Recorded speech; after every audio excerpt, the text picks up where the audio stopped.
સ્વામી એક વાત હંમેશા કરે છે કે મોટા મોટી સેવા સત્સંગમાં કઈ છે, અક્ષર પુરુષોત્તમની નિષ્ઠા કરવી અને કરાવી. ઓસ્ટ્રેલિયામાં તો તમામ યુવકોને સ્વામી, આ બધા નવા યુવકો એટલા માટે હરિભક્તો જ છે, પણ બધા અહીંથી ભણવા ગયેલા અને પછી ત્યાં સેટ થયેલા છે, એટલે યંગ જનરેશન છે ત્યાં.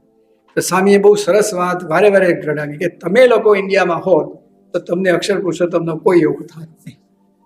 ભગવાનની કૃપાથી તમે અહીંયા ઓસ્ટ્રેલિયામાં આવ્યા અને અહીંયા સત્સંગનો યોગ થયો અને અક્ષર પુરુષોત્તમ નિષ્ઠા થઈ છે. માટે તમને ભગવાન અહીં ઓસ્ટ્રેલિયામાં કેમ લાવ્યા છે? અક્ષર પુરુષોત્તમની નિષ્ઠા કરવા અને કરાવવા. અમારા ત્યાં છે હરિભાઈ કરીને છે રબારી, અને સાથે સાથે અમારા સચિનભાઈ. આ બે જણા તો એવી લગ્ની છે કે અક્ષર પુરુષોત્તમ માટે જ આપણે આ જીવન છે. ઠેઠ ફિલિપાઇન્સ 8 કલાક ફ્લાઇટ છે, ત્યાં જઈને સત્સંગ કરાવે. બાય કાર 700 કિલોમીટર દૂર જઈને સત્સંગ કરાવે. અને કોઈ પણ હરિભગત નવો આવ્યો હોય તો એને પોતાના ઘરે રાખે, એને તૈયાર કરી દે. એટલું બધું જબરજસ્ત ભોગ આપતા થયા છે. એવા ઘણા બધા યુવકો છે. એમાં આ તો ખાલી એક થોડું દ્રષ્ટાંત આપ્યું કે મોહન સ્વામી જેને દ્રઢતા કરાવી છે, કેવી દ્રઢતા કરાવી છે, જેથી જ્યાં જ્યાં બધે જાય ત્યાં સત્સંગ મંડળ ચાલુ કરે. ફિલિપાઇન્સમાં સત્સંગ મંડળ ચાલુ કરી દીધું છે, હોબાર્ટમાં હમણાં મંદિરની જગ્યા લઈ લીધી. આ બધાની પાછળ આ યુવકોનો દાખલો, એટલે ચારે કોર આ પ્રવૃત્તિઓ છે. એનું કારણ મોહન સ્વામી મહારાજ છે. એમણે આનું પોષણ આપ્યું છે, એમણે આને પ્રવર્તન કર્યું છે જબરજસ્ત. અને પછી સ્વામી તો ઘણીવાર આમ કે આપણે ગમે ત્યાં જઈએ, આકાશમાં જઈએ કે પાતાળમાં જઈએ, પણ શાસ્ત્રીમાંનું કાર્ય આગળ ધપાવવાનું છે. એમનું કાર્ય અક્ષર પુરુષોત્તમની નિષ્ઠા પ્રવર્તાવીએ છે. આપણા મંદિરો ઉપાસનાના મંદિરો કહેવાય છે, માટે એ કરવાનું છે. હવે પાતાળમાં તો કોઈ જવાનું છે નહીં, પણ સ્વામીએ એમ લિમિટ બતાવી દીધી કે આકાશ પાતાળ જવા આ જ કરવાનું હોય, કે શાસ્ત્રીમાંનું કાર્ય આગળ ધપાવવાનું છે, કે અક્ષર પુરુષોત્તમની નિષ્ઠા પ્રવર્તાવવાની છે. વળી સંતો બધા ગ્રંથો લખે છે. વિદ્વાન સંતોએ ખાસ ધ્યાનમાં રાખવું કે આપણે ઉપાસકો છીએ. વી આર ફર્સ્ટ ઉપાસક દેન એવરીથિંગ એલ્સ. અને પછી ગ્રંથોને બધું આપણે લખીએ, સારી વાત છે, પણ એ જીવનમાં લગાવવાનું છે, લાવવાનું છે. એટલે એ પણ સ્વામી એકદમ વર્તનલક્ષી આગ્રહ કરતા રહ્યા છે. એ પણ આપણે જોવા મળે. પછી બીજી એક જબરજસ્ત વાત કરે છે, જેમ દિવ્ય દ્રષ્ટિની વાત કરે છે ને, બીજી એક સરસ વાત કરે સ્વામી કે કોઈક એકાંતિક ધર્મની વાત દિવસમાં 5 વાર સાંભળતો હોય. સાંભળજો, આ કેવા હાઈ લેવલે એકાંતિક ધર્મની વાત દિવસમાં 5 વખત સાંભળતો હોય, અને જેને માટે તો મહારાજ આવ્યા છે. અને પછી ગ્રંથ કંઠે કરતો હોય, ગ્રંથ પાછું મોઢે હોય એને. અને પછી મુક્તાનંદ સ્વામી ને રામદાસ સ્વામી જબરજસ્ત બધા, એ બધાના યોગમાં હોય. પણ સંત હરિભક્તને નમતો ન હોય તો અસુર છે. કેતા નમે નહીં ને તો અસુર. ગમે તેટલા લક્ષણ હોય, આવા મોટા સંતના સમાગમમાં એટલે કેટલા બધા ગુણો આવી જાય. અને ગ્રંથ મોઢે હોય, અને વળી 5 વખત એકાંતિક ધર્મની વાતો કરતા હોય, તો પણ કહ્યું કે નમે નહીં તો કેતા દાસ ભાવ દ્રઢ રાખવું. આ સત્સંગમાં મોસ્ટ ઇમ્પોર્ટન્ટ છે. આ જે નિષ્ઠા પ્રવર્તનમાં સ્વામી આ દ્રઢાવતા જાય છે કે આપણા જીવનમાં દાસ ભાવ દ્રઢ હોવો જોઈએ, તો બધું પ્રવર્તન થયું. કે દાસ ભાવ ના હોય ને તો અસુરમાં ખપી જઈએ. આ શ્રીજી મહારાજના શબ્દ છે, પુરુષોત્તમ બોલ્યા પ્રીતેના, પણ એ સ્વામી એકદમ પેલું કે ને એ પોતે ચૂંટી કાઢીને આપણને એ સમજણ કરાવે છે.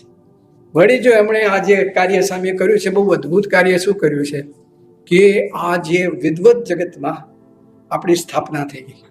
અત્યારે આપણો સંપ્રદાય વેદોક્ત છે, સંપ્રદાયને આધાર, અને સંપ્રદાયનો આધાર હોવો જ જોઈએ ફિલોસોફી, તત્વજ્ઞાન. એનો પાયો વૈદિક છે. એ પૂર્વાર પ્રસ્થાંતરી લખ્યા પછી અને સુધા ઓલું ગ્રંથ પછી આ ભદ્રે સ્વામીએ એસ્ટાબ્લિશ કર્યું છે.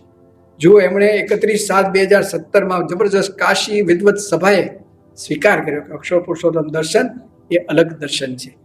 એટલું જ નહીં, પછી એનું નામાભિધાન બાપાએ નામ રાખ્યું અક્ષર પુરુષોત્તમ દર્શન. એનો ઉદ્ઘોષ રોબિન્સવિલમાં, જ્યાં જ્યાં આગળ મુખ્ય ગર્ભગૃહમાં મહારાજની મૂર્તિને ગુણાતીતાનંદ સ્વામી બેસવાના છે, એ ગર્ભગૃહમાં અત્યારે બની રહ્યું છે. પણ એ અત્યારે બની રહ્યું છે ત્યાં બપોરના જાગી સ્વામી જઈ એનો ઉદ્ઘોષ કર્યો. સ્વામીએ અક્ષર પુરુષોત્તમ મહારાજની મૂર્તિનું પૂજન કર્યું. આ ગ્રંથો બધા ગોઠવ્યા હતા, એનું પૂજન કર્યું. અને પછી એક એમણે પત્ર લખી રાખ્યો હતો, એ પૂજ્ય ઈશ્વર સ્વામી કહ્યું તમે વાંચો. પૂજ્ય આનંદ સ્વરૂપ સ્વામી હાજર હતા, પૂજ્ય ભદ્રેશ સ્વામી હતા, પૂજ્ય અક્ષરવત્સલ સ્વામી હતા, હું પણ હતો, અમે બધા.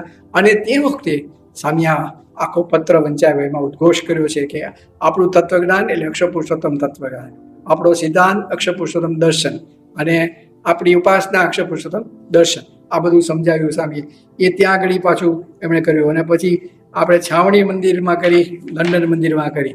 પછી વળી જબરજસ્ત આ ગ્રંથોનું સન્માન, એટલે પૂજ્ય ભદ્રેશ સ્વામીનું સન્માન કર્યું, પણ એકચ્યુઅલી અક્ષર પુરુષોત્તમ દર્શનનું સન્માન તો ત્યાં પહેલાં થયું વડોદરામાં, યુનિવર્સિટી, MS યુનિવર્સિટીમાં. તો 27 યુનિવર્સિટીના વાઇસ ચાન્સેલર ત્યાં સન્માન કરવા આવ્યા હતા.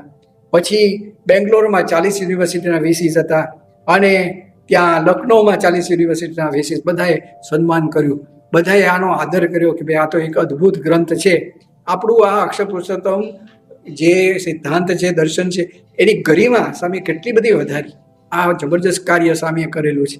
એટલું જ નહીં, પણ બધી મોટી નગર યાત્રા, શોભાયાત્રા નીકળી, વડોદરાથી શરૂ થઈ અને પછીથી તો જુનાગઢ, ભાવનગર, સુરત હજારો હરિભક્તોએ લાભ લીધો.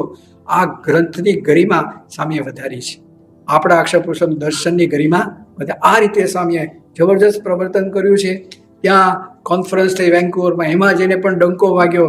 એટલું જ નહીં, પણ અક્ષર પુરુષોત્તમની દર્શન પીઠ પણ સ્થપાઈ ગઈ હમણાં જ 28/6/2019. અને ત્યાં કાશીમાં થયું જબરજસ્ત.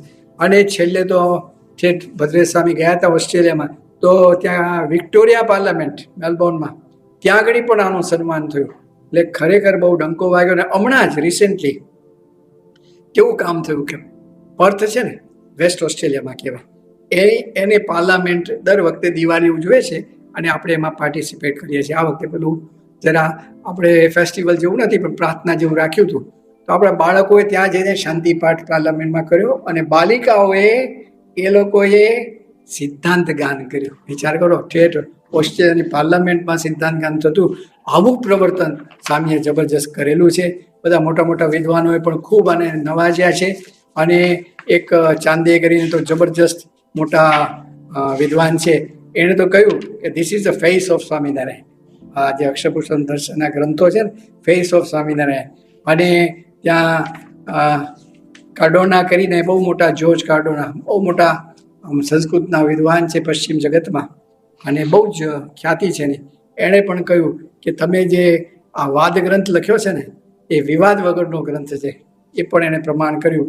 અને વિદ્વત જગતમાં પણ હવે સ્થપાઈ ગયું કે આ અક્ષર પુરુષોત્તમ દર્શન એ ખરેખર આપણું વૈદિક છે. વળી સંહિતાનો સંકલ્પ સ્વામીને થયો. સંહિતાનો સંકલ્પ એટલા માટે થયો કે આપણી જે બધી પ્રણાલી છે, આપણી બધી રીતિનીતિ છે, એ બધી આપણા અક્ષર પુરુષોત્તમ સિદ્ધાંતને અનુરૂપ બધી થાય એવી ઈચ્છા મહંત સ્વામી મહારાજે દર્શાવી. અને ભદ્રેશ સ્વામીને બધું કામ સોંપ્યું. તો એક પછી એક જબરજસ્ત કાર્ય થવા માંડ્યું છે. એ પણ આપણે જોઈ શકીએ. ત્યાં આ જો અક્ષર પુરુષોત્તમ દર્શન છે ને, એનું જ પ્રવર્તન એટલું બધું થયું કે ભદ્રેશ સ્વામી કેટલા બધા પ્રોફેસરોને બધાને કલાકો, 4-8 કલાક કાઢી અને ચર્ચા કરી અને આ બધા ગ્રંથો બધા પહોંચાડ્યા.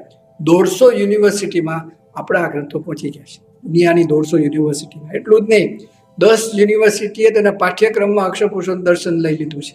10 યુનિવર્સિટીએ. કેવું કામ થાય છે! આમ લાગે મોહન સ્વામી આ નૈનપુરમાં બેઠા છે, કાર્ય કેવું થાય છે જોઈ લો. અને 30-35 વિષયો ઉપર જુદી જુદી યુનિવર્સિટીઓ અક્ષર પુરુષોત્તમ દર્શન ઉપર રિસર્ચ કરવા માંગે છે. એટલા બધા કેન્ડિડેટ્સ એ લોકો પાસે તૈયાર થયા છે. અને આ તો એક જબરજસ્ત. અને પાછું વળી એટલું જ નહીં, આ સંહિતા જે તૈયાર થાય છે કે જેમાં આપણી આરતી પણ આવી જાય, પ્રતિષ્ઠા વિધિ પણ આવી જાય, મહાપૂજા પણ આવી જાય, અને પછી સત્સંગ દીક્ષા ગ્રંથ પણ આવી જાય. આ બધું જેમાં આવી જાય એક સંહિતા, અક્ષર પુરુષોત્તમ સંહિતામાં. તો એનું પણ હવે યુનિવર્સિટીમાં ભણાવવા માટે બધા યુનિવર્સિટી તળપાપડ થશે એવું દેખાય છે, કારણ કે બધાના ફીડબેક પણ એવા મળી રહ્યા છે. સલાહકાર કોમ્પિટિશન કરી. હવે ભદ્રેશ સ્વામીએ છે ને, આમ તો બધું આખો ગ્રંથ પ્રોઝમાં લખ્યો છે, પણ એમણે પાછું પોએટ્રીમાં 560 સલાહકાર, એટલે બધા કારિકાઓ તૈયાર કરી કે જેમાં આખો સિદ્ધાંત આપણો આવી જાય. એ બધા મુખપાઠ કરનારા લગભગ 50 જણા તૈયાર થઈ ગયા છે.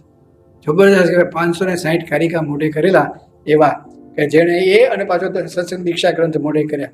એટલે આવા બધા વિદ્વાનો આજે આમ મલ્ટીપ્લાય થશે, જ્યાં જશે ત્યાં અનેકને પ્રેરણા આપશે એવું પણ આપણને દેખાય છે. વળી કઈ મૂર્તિ પૂજામાં રાખવી, આપણી પાસે કોઈ લખાણમાં ક્યાંય આદેશ નહોતો. આ સત્સંગ દીક્ષા ગ્રંથમાં સ્પષ્ટ કહી દીધું કે મધ્યમાં અક્ષર પુરુષોત્તમ રાખવા, આજુબાજુ ગુરુ પરંપરાની મૂર્તિઓ રાખે. એકદમ સ્પષ્ટ. આપણે પ્રણાલી હતી એટલે બધા કરતા હતા, કોઈ જગ્યાએ લેખિતમાં નહોતું. એટલે આ તો હજારો વર્ષ સુધી હવે ફેરફાર ન થાય એવી જબરજસ્ત વાત એમાં કરી છે. આપણે મંત્ર તો આપ્યો, પણ સાથે સાથે શરણાગતિ મંત્ર કેવો આપ્યો? ધન્યોસ્મી પૂર્ણ કામોસ્મી નિષ્પાપો નિર્ભય સુખી અક્ષર ગુરુ યોગેન સ્વામિનારાયણ આશ્રયાત. અક્ષર ગુરુના યોગથી જે સ્વામિનારાયણનો આશ્રય કરે એ આશ્રિત કહેવાય. અને ખરેખર સિદ્ધાંત ઉપર ઝૂમ થઈ ગયું છે, આ એકદમ ફોકસ થયેલું છે. એમને એમ નહીં, પણ આપણે કયા આપણા ગુરુ અક્ષર છે એના યોગથી